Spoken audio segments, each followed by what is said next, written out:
Justice League Chaos Creator, Rimuru times Justice League, by Yazoo_U. Chapter 11, A Slice of Normality. Master Rimuru, I need you to listen carefully, Seal continued, her voice devoid of her usual calm precision. There's something happening, and it's not good. What's going on, Seal? His thoughts were already racing, trying to piece together the fragments of her warning. She explained the expansion of firmament, caused by something unknown. The firmament is the name of this omniverse, and this omniverse where he currently stays are expanding. An expansion can build a bridge or connection between worlds which could either be bad or good, or that one omniverse can become part of that very omniverse itself. Chances are it will erode the other one and erase it from reality. Fortunately, the cardinal world itself exists beyond the law of identity, so there wasn't any danger of erasure. Till this day, the gift of the deceased god Veldanava still somehow manages to save them. Now they have to prepare to hostile visitors. Worse, world eaters would lay waste to their world. This was the risk of expansion, excluding erasure of one's reality. In a sense, currently Cardinal is one of the safest omniverse next to the expanding firmament. Seal also explained the identity of the presence, the very god of this world. Its creator. He was a several layer above them, and unlike them. He's omniscient. The same train of thought crosses. What exactly is omniscience? When one lacks knowledge of one thing. Doesn't that mean they are not entirely omniscient? If he said he didn't know the cause, then there's a zero chance that Seal will be able to unveil it. They also can't stop the expanding firmament. Even time manipulation won't work or time travel. It will only change the world's perspective. A rewrite in history, but the expansion resumes.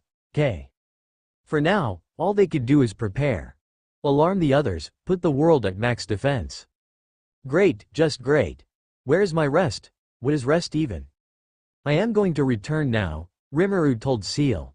But instead of opening a portal right away, Seal said to Rimuru, it would be better if both of us would stay here. It will at least take 121 years for the firmament to expand to us. We have a long time. The voice of the world is already working on the world power. That's one weight off Rimuru's back. Then, call me if anything happens. I'll be here always. Next day. Rimuru woke at 2 a.m., staring at the dark ceiling of his modest bedroom. Not that he needed sleep. Being a slime-evolved god, sleep was purely optional. Sleeping to feel human, still not forgetting his identity as Mikami Satoru.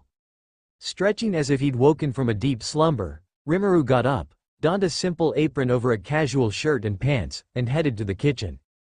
With a flick of his wrist, the stove roared to life. Bowls, mixers, and trays seemed to move on their own as he expertly crafted dough for cinnamon rolls, baguettes, pastries, and more. The air soon filled with the warm aroma of freshly baked bread as Rimuru worked tirelessly, shaping, baking, and arranging everything with precision. By 6 a.m., the bakery was alive with the enticing scent of sweetness and warmth. The counter was stocked, shelves lined with golden crusts and glistening pastries, and the coffee pot bubbling away. Just as he unlocked the door and turning the sign, the first customer of the day arrived. Morning, Barry, Rimuru greeted, smiling as the man practically flew through the door. Barry Allen, aka The Flash, grinned sheepishly. Morning, Rimuru. I learned my lesson from last time.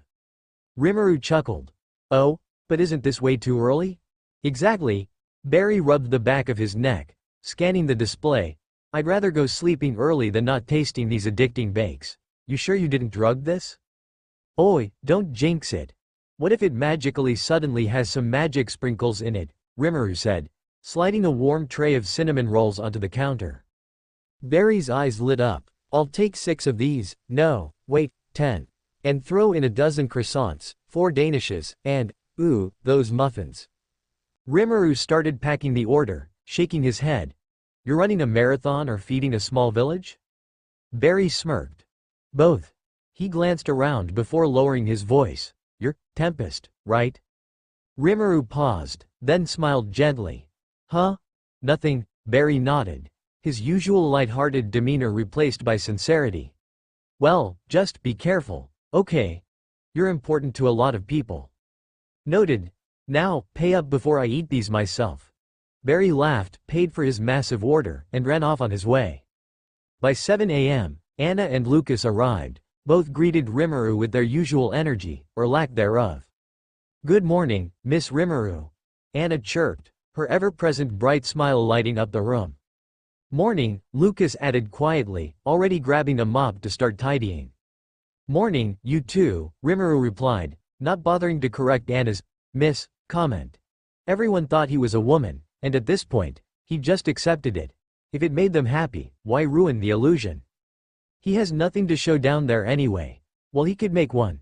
Now one question lingers. How long is okay? Hey, a man can dream. So you can't blame him for thinking like that. Anna frowned, glancing over at Rimuru. "You're sure you're okay?" "I already told you, didn't we do this already?" Lucas stopped mopping and looked up, concern etched on his face. "Yeah, people are worried, you know." Rimuru sighed, waving a hand dismissively. "I appreciate the concern, but I'm fine. Really, I just happened to be in the wrong place at the wrong time." "That's still dangerous," Anna scolded, crossing her arms. "You're not like Superman who is invincible, you know." Rimuru smiled at the irony but kept quiet. Noted. "Now, how about you both help me with the morning rush instead of lecturing me?" "Fine," Anna grumbled, but the smile quickly returned to her face as she tied on her apron. The first wave of customers arrived soon after. "Rimuru, thank goodness you're safe, Mrs. Thompson, a regular," exclaimed as she bustled in, her scarf flapping in the wind.